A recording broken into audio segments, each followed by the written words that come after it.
Magandang araw sa ating mga kababayan from Luzon, Visayas, and Mindanao. Kamusta kayo? Ito ang inyong lingkod, ang munting tinig ng ordinaryong Filipino. So ngayon, pag-usapan natin ang kakatapos lamang na butuhan sa House of Representatives, particularly sa Committee on Justice, sa pagdidetermina ng ating mga mambabatas kung ang isinampang impeachment complaint laban kay Sara Duterte, yung third at saka fourth impeachment complaint, ay sufficient ba in substance? So, marami po ang naguguluhan sa resulta. Marami po ang mga nagtatanong kasi nga, bawat isa sa atin ay may mga expectation. So, yung iba nabigo sa kanilang mga expectation, yung iba naman nagsaya dahil marami talaga ang gusto na ma-impeach si Sara Duterte. Pero alam naman natin na ang impeachment ay political at unique na proseso para alisin sa pwesto ang impeachable officials. At tandaan po natin ang penalty, perpetual disqualification to hold public office.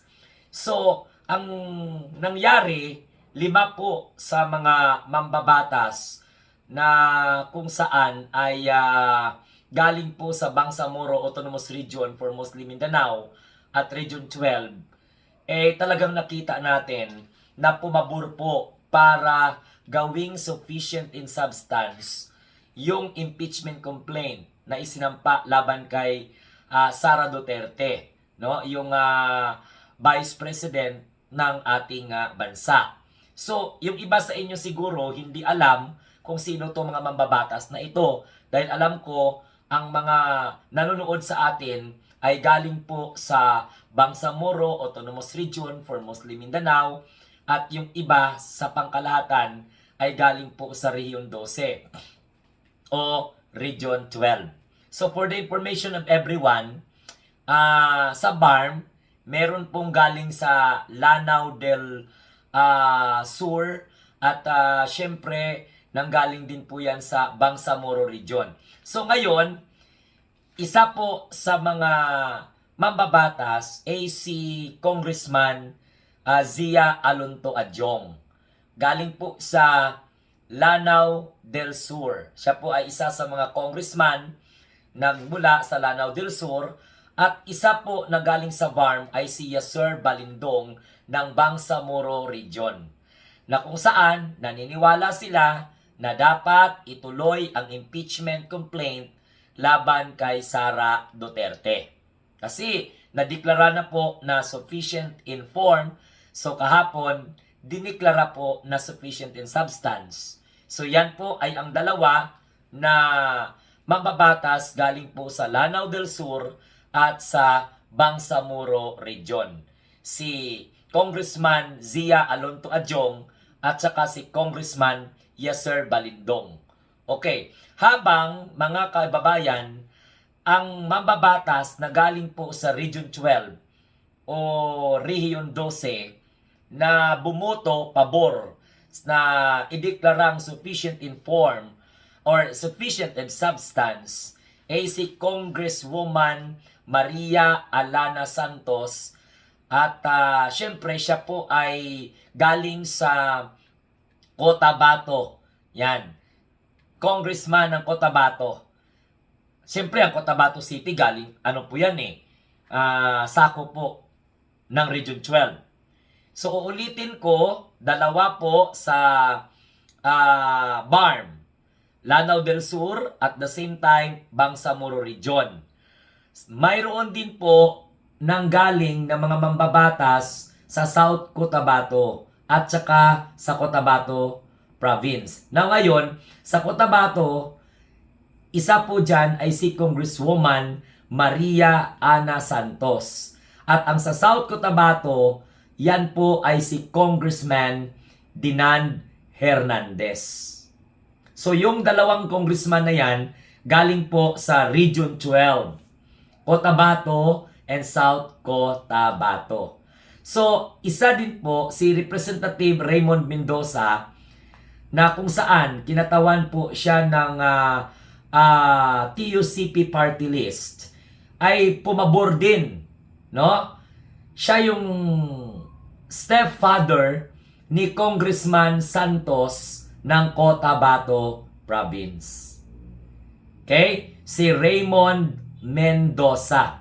Siya po ang representante ng TUCP party list. Siya po ay stepfather ni Congresswoman Maria Alana Santos ng Cotabato Province. So mga kababayan, itong mga nabanggit na mga congressmen and congresswoman, sila po ay kabilang sa 54 na mga mambabatas na kasapi po ng House of Representatives Committee on Justice.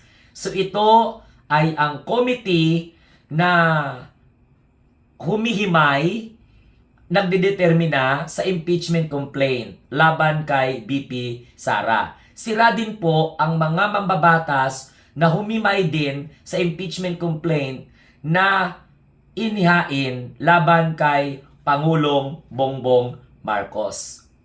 So, out of 55, no, tanging si Representative Bong Suntay lamang po ang bumoto, hindi pabor, okay, na ideklarang sufficient in substance ang impeachment complaint 3 and 4 na inihain laban kay Sara Duterte, na kung saan nag-viral sa kanyang analogy, sa kanyang imagination na nag-init talaga siya nung nakita niya si Ann Curtis, na wala din palang katotohanan yung mga pinagsasabi niya. The only truth doon sa mga narratives niya ay yung maganda daw si Ann Curtis. So tanging si Quezon City 4th District Representative Bong Suntay lamang po nakasapi ng Justice Committee ang bumuto ng no.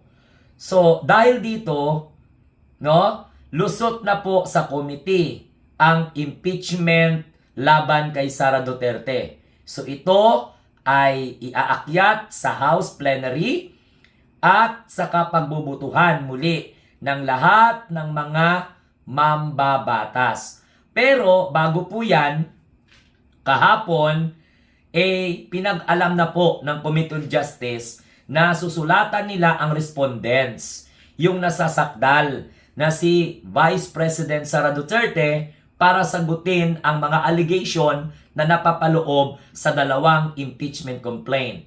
Yung third impeachment complaint, endorsed by ML Party List or mamamayang liberal na si Laila de Lima, at saka yung fourth impeachment complaint introduced by Congressman Bini Abante and Paulo Ortega. So, wala pa pong nakatakdang petsa kung kailan ito ipipresenta sa plenary dahil hihintayin pa po ang reply ng Vice Presidente sa loob ng 10 araw na hindi po extendable, na wala pong extension na itinakda po para sagutin ng kampo niya ang allegation na napapaloob sa impeachment complaint.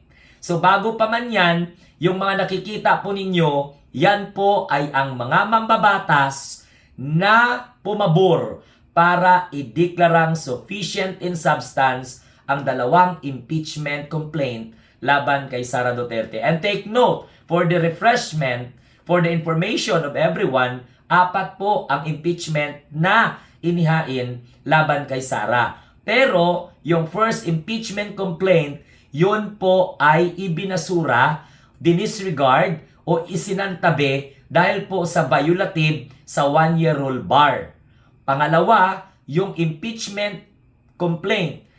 Okay, yung pangalawang impeachment complaint na kung saan ang complainant ay si Kiko, what we call this, Aquino D, yun po ay i-withdraw na sinang-ayunan naman ng Committee on Justice para magbigay daan sa pangatlong impeachment complaint laban kay Sara Duterte. So abangan natin kung ano ang susunod na kabanata, kung tuloy-tuloy po ito sa Senado. Kasi pag iakyat ito ng Committee on Justice sa plenary pagbubutuhan, gaya nga ng sinabi ko kanina, kailangan makuha ang 1/3 of votes para matransmit sa Senado ang Article of Impeachment. Doon gagamitin ang forthwith proceed. Agad-agad ang Senado magko-convene bilang impeachment court at tatayo bilang impeachment judges ang ating mga senador. Hanggang sa muli, kung kayo ay bago, huwag kalimutan mag-share, mag-like, mag-follow, at mag-subscribe. Have a nice day and God bless everyone.